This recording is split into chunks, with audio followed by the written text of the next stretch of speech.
Good evening everyone, I am Priyanka. Let's look at today's headlines.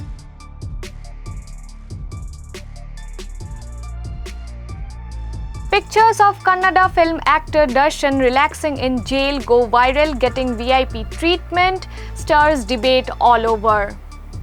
In the picture, Darshan, currently launched in Parappana Agrahara Central Jail, is seen in a relaxed mood sitting on a chair holding a cigarette and a cup. According to some reports, those seated with Darshan are rowdy cheater Wilson Garden Naga and other inmates Nagaraj, the actor's manager and co-accused, and Kullasina. Following the incident, Home Minister G. Parameshwara has suspended 7 officials, including 2 jailers. Bengaluru just got its first underground market inspired by Delhi's famous Palika Bazaar. On Sunday, Chief Minister Siddaramaiah cut the ribbons to officially open the Sri Krishna Devaraya Palika Bazaar. The market is situated near the Vijayanagar metro station and boasts 79 shops. The Forest Department has cracked down on illegal resorts and homestays in the Western Ghats. Over 20 days, they recovered nearly 20 lakh acres of encroached land and filed a whopping 1.10 lakh cases across the state. This massive effort comes after the government sets up the Western Ghats Forest Encroachment Task Force to tackle illegal encroachments in these ecological sensitive areas.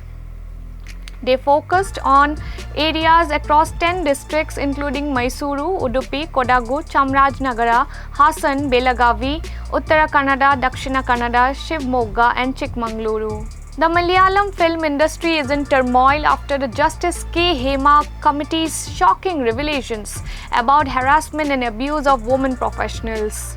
On Sunday, 2 high-profile figures resigned over these issues, including director Ranjit, who stepped down as the chairman of the state-run Film Academy. Home Minister Amit Shah on Monday informed that the centre has decided to create 5 new districts in Union Territory of Ladakh.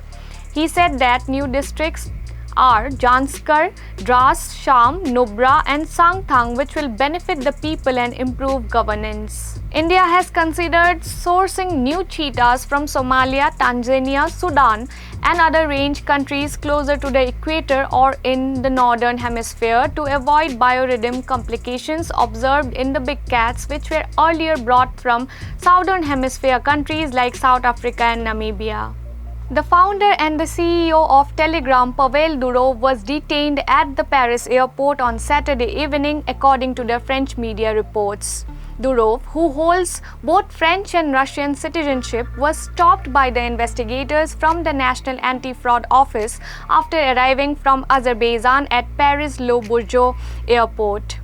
He is now in police custody as part of an ongoing investigation, though French prosecutors have remained tight-lipped about the details. The 39-year-old faces allegations that his messaging platform has been used for money laundering, drug trafficking and other criminal activities. Early Sunday, Israel launched airstrikes across southern Lebanon, calling it a preemptive strike on Hezbollah. The militant group responded, claiming responsibility for firing hundreds of rockets and drones in retaliation for the killing of one of their top commanders last month. On Monday, Reserve Bank of India Governor Shaktikanta Das announced that the Unified Lending Interface would be rolled out nationwide soon. Similar to how the Unified Payment Interface transformed retail payments in India, Unified Lending Interface is expected to revolutionize the lending sector.